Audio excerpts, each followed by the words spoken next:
New York City's homeless population has grown by nearly 18% in the past year despite Mayor Eric Adams's efforts to reduce the number of people living on the streets. A new report by the New York City Department of Homeless Services says a survey counted 8,084 individuals sleeping on the Big Apple's streets or in subway stations, an increase from 6,878 in the previous year. The increase comes as the city's homeless population has been compounded by a surge of asylum seekers arriving from the US-Mexico border over the past year, pushing the city's homeless shelter system to the brink. As of Wednesday, the city was providing shelter to more than 81,000 individuals.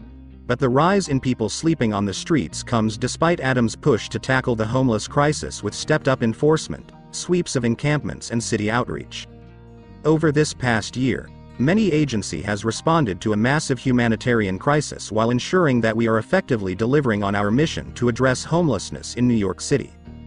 The agency touted unprecedented investments to expand the number of shelter beds and outreach services for New Yorkers experiencing homelessness. But a report by City Controller Brad Lander's office last month found that Adams' sweeps of homeless encampment sites between March and November 2022 completely failed to meet their primary goal of connecting homeless individuals with services.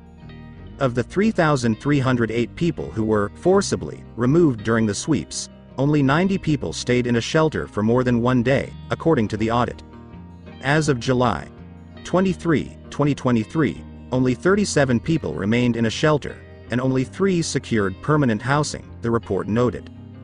The report pointed out that of nearly 100 locations city officials swept in 2022, homeless people had rebuilt some form of encampment at 31 sites, they said. A June report by the Coalition for the Homeless ripped Adams and Governor Kathy Hochul for poor planning, misguided strategies, insufficient investment in permanent affordable housing, and bureaucratic ineptitude, which have left the city ill-prepared to manage the recent influx of new arrivals. Until the mayor and governor get serious about creating enough new affordable housing specifically for those who need it most, New York will continue lurching from one crisis to the next, at a terrible human cost. The city would have had far more capacity to manage the current influx of new arrivals had there been serious efforts to help homeless New Yorkers transition into permanent housing. The causes of homeless crisis in New York City. A new milestone in New York City's migrant crisis. There are now more asylum seekers living in city shelters than there are homeless New Yorkers. The tipping point took place Sunday, when 50,000 migrants were in the city's care, outnumbering the 49,700 local shelter residents. Among the takeaways, the New York City shelter system has essentially doubled in size, due to the influx, mostly from Latin American countries including Venezuela, Ecuador and Colombia. Additionally, sheltering asylum seekers is more expensive. Without work permits, many asylum seekers cannot pay for basic necessities. They are not entitled to all the same public assistance benefits as citizens, and for migrants, the city is not collecting its usual share of shelter costs from the state and federal governments.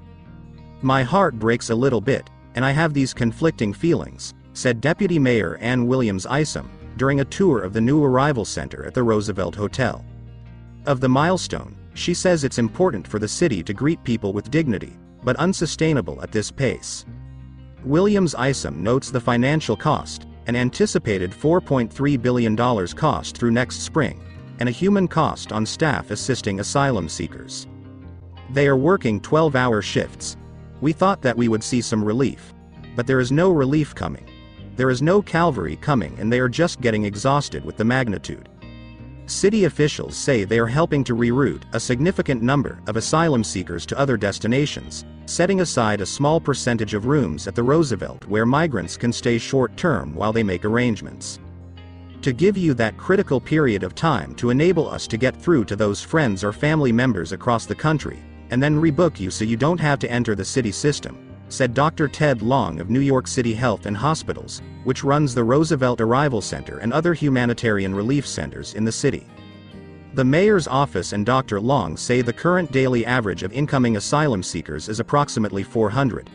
They declined, however, to say how many are departing or being rerouted on a daily basis. Since the spring of 2022, city officials say 80,000 migrants have come through the shelters, meaning approximately 30 have left. Veronica Nyarko, an immigrant from Ghana, said she resents the situation. "I became citizen since 1980 and I didn't come that way. I passed through the right channel. Why don't them, sick, pass through the right channel? Now we're paying for them." Many of the migrants stopped outside the hotel gave good reviews of the care they have received from the city, which has not always been the case. City officials in the Legal Aid Society are in talks as New York City prepares to ask a court to give them more flexibility around the right to shelter. As the number of people experiencing homelessness increases across the country, more cities and states have passed laws making it illegal to live out of tents and cars or sleep in public spaces. More than 100 jurisdictions have had such bans on the books for years, according to the National Homelessness Law Center. In recent months, high-profile measures have been approved targeting homelessness in many western U.S. cities and across entire states. Federal data shows 582,462 people were experiencing homelessness on a single night in January 2022.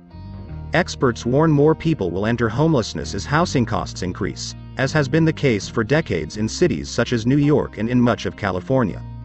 If visible, unsheltered homelessness continues to grow, city leaders will have an easier time passing measures advocates say criminalize basic needs such as sleep and sheltering oneself, Eric Tars, legal director for the National Homelessness Law Center, told.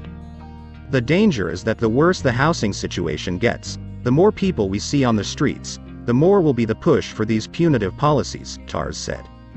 These states and cities have passed laws making it illegal to live in tents or sleep on public property. Missouri bans sleeping in parks.